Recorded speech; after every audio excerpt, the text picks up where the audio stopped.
Hello everybody, welcome back to the James Lawrence Allcott channel. I've got a problem with Tottenham Hotspur. Yeah, I have. I seem to have a lot of problems recently. Anyway, this time I've got a few thoughts on Tottenham, and I'm intrigued about this one because I've got some bits and pieces to back it up. We're going to look at creativity, how anger affects creativity. We're going to be looking at failure, and we're going to be looking at this concoction of what Jose Mourinho puts forward and instills in his team, and how it might be hurting them long term, or at least leveling them out at different moments in time. It seems to be counterintuitive because Spurs are a little bit lost at the moment, and I think there are a few parts at play. Before I get into this video, please do me a favor and hit the subscribe button if you have been enjoying the content recently. The number that keeps going up is amazing, but it has absolutely nothing to do with me. It's down to your kindness. So if you do feel like moving the mouse and clicking the button today, then it makes a massive difference for me and this channel. So if you are enjoying it, please do two things: subscribe, hit the like button. Let's get into this video because I'm fascinated to hear your thoughts on this, because Jose Mourinho is not going anywhere. And when you think of Spurs, or you think of any team that Jose Mourinho manages, it becomes about him. And that's not necessarily a bad thing. But for me, there is a confusion that I see in the players. And the confusion comes to the emotions and the mentality that are instilled in this team. And for me, I feel like they're a little bit at odds with each other. Let me explain. First things first, anger. Anger is something that can be really, really useful and has been very useful to Jose Mourinho. Always happy to play the villain.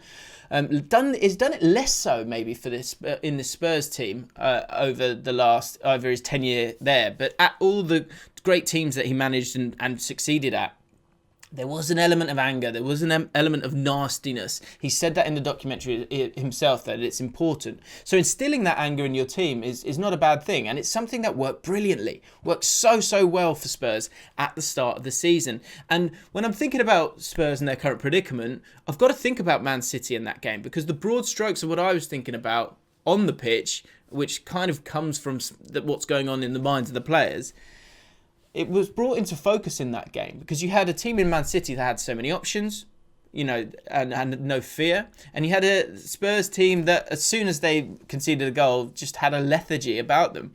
So where is that fire? Where's that anger gone? Well, I think anger in any person can be a really good force. Check this out. This is a study that was published in the Journal of Experimental Social Psychology by Matthias Bass, Carsten de Drew, and Bernard Nijstad. Cracking lads, honestly, really good guys. Go check them out. Great on a night out. But they've got some thoughts on anger. They did a study on the benefits of anger, and they found that angry people were more likely to be creative, though this advantage didn't last for long as the taxing nature of anger eventually leveled out. Now this, when I read that, I was like, that's kind of what I'm thinking about when I think about Spurs, because success breeds energy, right? And at the start of the season, it's a fresh slate, and they started really well, Spurs, and they had that kind of anger, that defensive attitude that they needed in a lot of these sort of big games at the start of the season, right? But that anger feels like it has leveled out. And also, when I'm talking about that anger, that nastiness that you need to defend well and play the way that they did so brilliantly in that Manchester City game earlier in the season, it is an attitude, but also once you then have the ball, and we'll get into Mourinho's principles of play, or his 7 winning principles in a second. But when you have the ball not for long, you kind of need to attack with that anger, right? That creativity that comes from that anger to solve problems, to stay in that same kind of space of attention, right? Because the way that Spurs play as well is very, very clear. You saw it. The ball it's about getting the ball into these areas and getting Son to get onto them, right? These are the two teams in the Man City Spurs game. So when you win the ball, deep, and you've got to move the ball quickly, again, if you know what I mean, that fire in the belly, the sort of killer instinct, it's necessary, right? And it worked. It worked at the start of the season really, really well for Spurs. The problem I have with this is that does level out. And also, you play games where it's not this rearguard action. You've got to be on the front foot. You've got to go and dominate teams. And that negativity that Jose Mourinho teams seem to have is at odds with the next thing that I want to talk about, which is the need to achieve, right? We've seen this as well. This is quite basic stuff, guys, that I'm sure you probably all know. But the need to achieve versus the need to avoid failure. When you have these negative principles that Jose Mourinho kind of talks about or seems to live by in his football teams, you have a problem, in my opinion. Because in short, this is David McClellan did this back in the 60s, long time ago. There's two ideas of thinking when you're playing sport. And, when you're maybe the dominant team, there is a need to achieve, right? There's this idea that, we're better than you and we're going to go and do that. The person has high levels of achievement motivation. There's confidence in that as well, I think. And they have a tendency to strive for success, persist in the face of failure, and experience pride and accomplishment, okay? All quite positive feelings, right? That need to achieve, to kind of go and get it done. We've all been there, haven't we? We've kind of been in the zone where it's working. We're not worried about it going wrong. We're just concerned with getting it right. That need to achieve is aligned quite well with that kind of creativity that comes from the anger and the nastiness that Mourinho instills.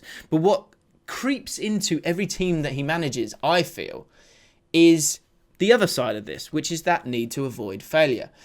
So needing to avoid failure is the other side. And again, we've all been there. We've gone, oh, don't get this wrong, don't get this wrong, don't get this wrong. And when you're focusing on that, that can lead to negative results. A person whose fear of failure outweighs their desire for success due to external factors. As we can all appreciate, human behaviors we aren't always black and white. However, I like to believe defining moments in our lives are determined by two things. Either you define it or it defines you. Now, I really like this idea because it's true, right? And if your focus is on the task at hand, then your self-doubt is put to the side, right? But you put that, the idea of, are you going to be one or are you going to be the other, right? You put that with Jose Mourinho's 7 winning principles. The game is won by the team who commits fewer errors. There is no control in that, for me. There is a lack of control. Football favours whoever provokes more errors in the opposition. Again, it's negative. It's not about you. Away from home, instead of trying to be superior to the opposition, it's better to encourage their mistakes. Whoever has the ball is more likely to make a mistake. Right, that's fine when you haven't got the ball. But when you have got the ball, all you're going to be thinking about is making a mistake. Right? So for this Spurs team, and let's just run through the last two. Whoever announces possession reduces the possibility of making a mistake. Whoever has the ball has fear, injecting fear into the minds of his players. If these are principles that he kind of talks about, these might just be taken out of context and put together in a different way. Whoever does not have it thereby is stronger. The point I'm making here is that it's about negativity, right? It's about negativity, and that anger levels off, and then all you're left with is negativity. And that's a problem, especially for a team that has high expectations. Here's the next thing that we add into the formula. The expectations of bringing a big manager in, bringing in the likes of Bale, bringing in some good players, right? You expect to do a little bit better, or you expect to do as well as the Pochettino team from a couple of years ago, because the expectations change when you have a manager like that who gets the sack and then is brought in by another manager. So all of these things for me, it just creates a need to avoid failure, certainly with the ball. Without the ball, Spurs, I think, retain the solidity that they generally have. The problem is that you're going to get frustrated as a Spurs fan, I would imagine. And I'm frustrated watching them at times because in those big games, there's no freedom. The counter-attack is becoming littered with fear in itself, right? And then in those other games, you're so ingrained in the focus of those negative elements and that need to avoid failure that you don't play to your optimum against those better teams. Let's have a look at the stats on it then, because look, this is the other thing when it comes to expectation for Spurs fans is, if you're going to have Mourinho and you're going to have this negative football, then you better win, right? And at the moment, it's not happening. And so then you go back to the style of play. And this is important. It matters. It does matter how you play. For Mourinho and his teams in the past, I think if he's had such a dominance in terms of that playing squad over the domestic league that they've had, that it creates this perfect balance between a team that's far too good anyway, and so has that need to achieve and that confidence, but also has that grit and determination to win certain games when you need to. Porto in the Champions League, Inter Milan in the Champions League, similar kind of vibe, right? So when you go to the Spurs team and they maybe don't have the same quality in those big games, so you're giving up on those, they then don't have the same confidence or level of confidence to win those other games. And then you add the final thing, which is options, right? You're defined by options or lack thereof. On the pitch, all these negative elements for me are exacerbated by the loss of Reguilon at the moment. Because what Reguilon would do is that he offers you so much more going forward. At the moment, when Spurs play, and when I look at that Man City game, they have the balls, in terms of option when they've got the ball, they've got a little pass into these players here, but generally they were playing, and you can see this actually in a video that I've done. I did a video on passing combinations of every team, and there is a lot of this side-to-side movement because that counter-attack that we all know that they like to do, if they can't do that quickly, they don't have another idea of how to move up the pitch and score goals at the moment. So with that counter-attacking idea in their head, they are playing in these two areas of the pitch for me, right? Because they are looking to get the ball to Kane, and Son, we know, although he may start out here, they're generally looking to get the ball to him via Kane. So the general idea when you zoom into them on the pitch, when they've got the ball, they're thinking of two things, and it means that they're pretty much playing in this area of the pitch. Let's swap that around and look at Man City and the way that they play, with the width that they play. You've got two centre-backs here, of course. Cancelo gets involved in these half spaces as well. But what happens here is you've got so many options, right? And even if a team defends like Spurs do, right, you've still got the width of the pitch, but you've got a team that's conceded territory, and you're playing in the clear areas of the area where you want to be, the end zone, right? This is the problem. You have negativity in this team. You've got a lack of options in this team. And like I said before, Spurs are playing in these areas, okay? Which means you might get a great chance with Son, but there's a low XG to it, right? You're at the wrong end of the pitch. I understand the whole thing with possession versus space, but again, it just all bleeds into this negative style of play. Those lack of options intertwined with the kind of negative aspects that we've spoken about as well, it just leads to an important thing here, which is the most important thing in football for me if you're going to win games, is a lack of answers. You don't have answers and solutions to the problem. And in the Premier League, more so than ever, you need an array of them. And I think that's what you're seeing with Man City this season. Yes, they've got all this money, but they have the way that they play is so kind of pure and optimistic and leading to creative and the control in particular. That's the word. Control being in the hands of the players who have the ball. That's a positive idea. And what Mourinho is putting forward is an incredibly negative one. And the saddest thing for football fans is that you want your team to go out and go for it, right? But if we look at the numbers, you've traded in Pochettino for a manager that just leads to huge negativity. In terms of XG this season, look where they are. It's unbelievable. They're like mid-table. They reek of mid-table. 1.28. In terms of their shots this season, goals per shot is high. And that leads to the fact that he's not a chump, Jose Mourinho. The way that he's playing, there are elements of logic within it, right? Because in terms of goals per shots, they're second highest in the league. The problem is how many shots are they having per 90? They're having 10.78 per game. If we look to 2018-19 and Pochettino, the XG 1.46. This is a season where they finished fourth. But also shots per 90, 14.3. And the goals per shots is 0.12. And I come back to the final point here is that how you play matters. The philosophy of your team matters.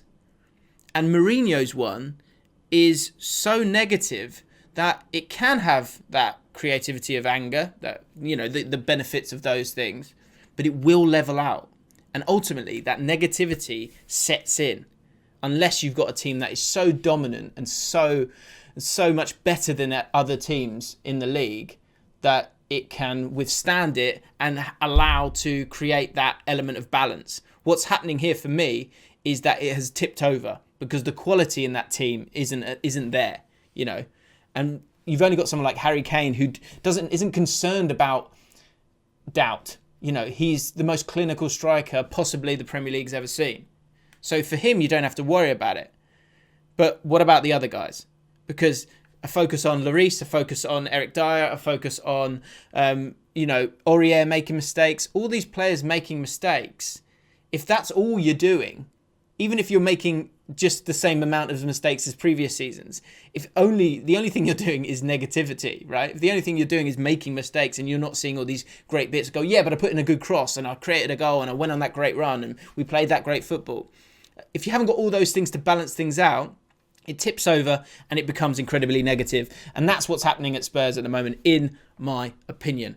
Let me know what you think, though. Spurs fans, I'm talking to you guys. Let me know what you think in the comments below. Can you stomach this? How long can you stomach this for?